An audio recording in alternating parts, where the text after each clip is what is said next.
started out is we had a faculty member talking to us about, she teaches the art of the Sistine. And the concern has always been that many students don't ever get a chance, many humans don't ever get a chance to see the Sistine Chapel. So Steve Taylor, his name is Stan Frangible in Second Life, decided to take it upon himself to see if he could recreate the Sistine Chapel. He chose it, not only because Jackie taught it, but because it's a really simple rectangular building with art that's readily available on the internet. I mean, the pictures that are in the Sistine are available everywhere. And over the course of a couple of months, he created the Sistine Chapel. He put it up to show Jackie and to show other visual resource librarians as to what could be done. And the response has been absolutely stunning and overwhelming. We have had thousands and thousands of individuals visit the Sistine. It's talked about as one of the top 10 places that one must see when they go into Second Life. It's been called the killer app for higher ed in Second Life. It's been written up in magazines. It's been written up in the Chronicle. Yet despite all that, it's never actually been used at Vassar to teach anybody anything. But there are a couple of interesting things about this before we go in. The first is, for those of you who, I tell you what, follow me up to the door, but don't actually go in yet, because then I'll be able to find out how many of your avatars have been here before. If you've never been in the Sistine, when you get close enough, you should be asked something about a code of conduct. Is anyone getting that? I've already been inside, so I'm not getting there. A bunch of you. Got it. You got it? Yep. What we decided to do was to remind people that we didn't want naked avatars in here. We didn't want people having sex in here. We didn't want people being obnoxious, because a lot of people view this as a representation of the real environment. So we worked with a programmer in California who designed this code of conduct, where you're presented with this information. If you don't agree to it, you still feel free to visit Vassar's Island, but you're unceremoniously ejected from the Sistine Chapel. And it's pretty hysterical to watch. My 9-year-old loves watching me refuse to agree, because you just get flung up 150 meters in the air and then fall somewhere in the water or on the grass. All right, so why don't you head on in.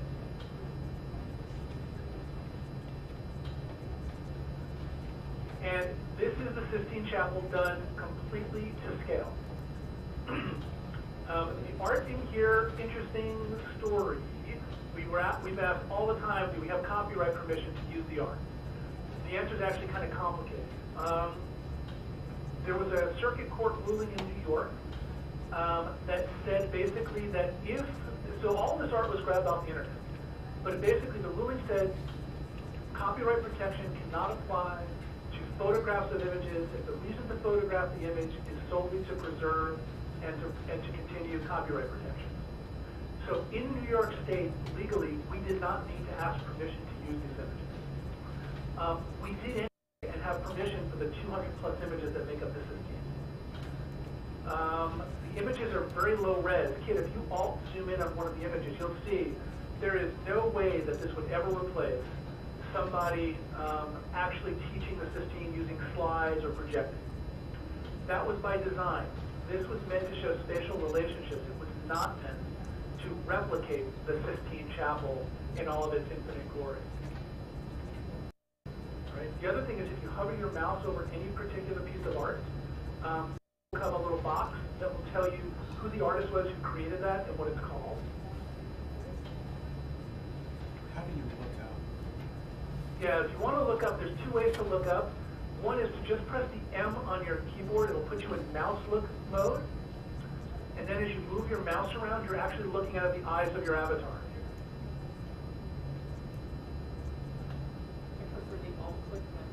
Yeah, but try mouse look. Mouse look in this building actually gives you a sense of how high the ceiling is.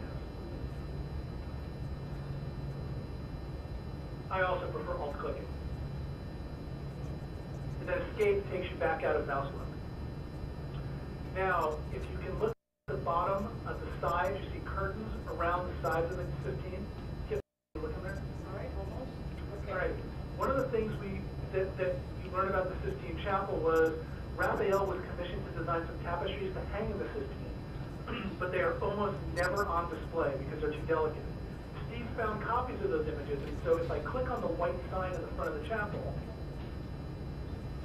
up pop the tapestries. Can you see them? Yes. where they'll stay for about 30 seconds and then they'll go away. We put the timer in because someone would click to turn it on, somebody else would click to go away, and it's really frustrating. Interestingly, the hardest part Steve had in building the Sistine Chapel was the floor. No one goes into the Sistine Chapel in the Vatican and sneaks a picture of the floor. So he managed to find a few shots on Flickr that he put together. I'm having a hard time showing the floor.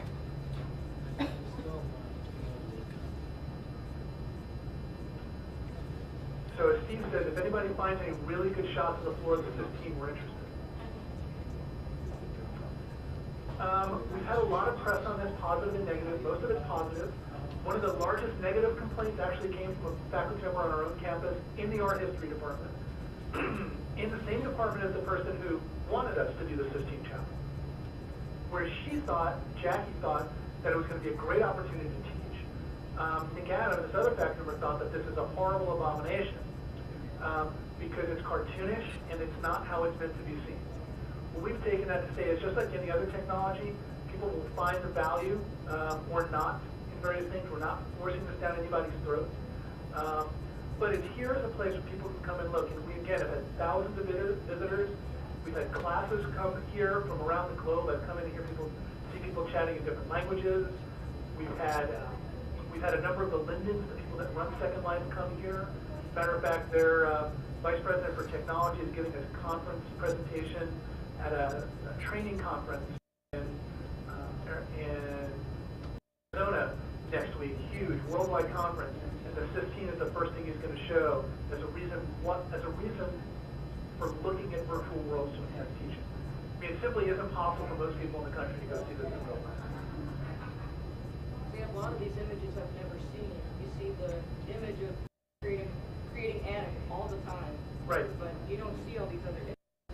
Realize how small God creating atom really is. Yeah. I had no idea that the entire ceiling and the walls were painted. I thought it was just the ceiling. I went to the Sistine Chapel and our tour guide said, don't even look at the walls. She said the walls are disgusting compared to the ceiling, which, I mean, the walls are still incredible. The walls are amazing. But even the tours are like, don't look at the walls. Yeah, the problem with the tours is you're with 1,000 other people and get pushed through in about 15 minutes, so I hear. Yeah, it's not the best. Plus it's dark and gloomy. Well, the sense of scale is, I mean, to virtually walk into the building and see the size of the building, that's, I mean, I see the value in that. So many times in art history, you're just looking at a little picture in a book. Exactly. Now, it doesn't lend itself to everything, and we're not, we have people ask, what's our next art place we're going to do? We're not. Again, this was done by Steve to show our own faculty what could be done, and I would say, you know, our younger art history faculty may start to look at virtual worlds as a way to teach. The vast majority probably won't use this, but students from around the globe come here all the time to take a look. I mean, we've had people from the Vatican come and take a look and say, it's amazing. All right, so I've headed back outside.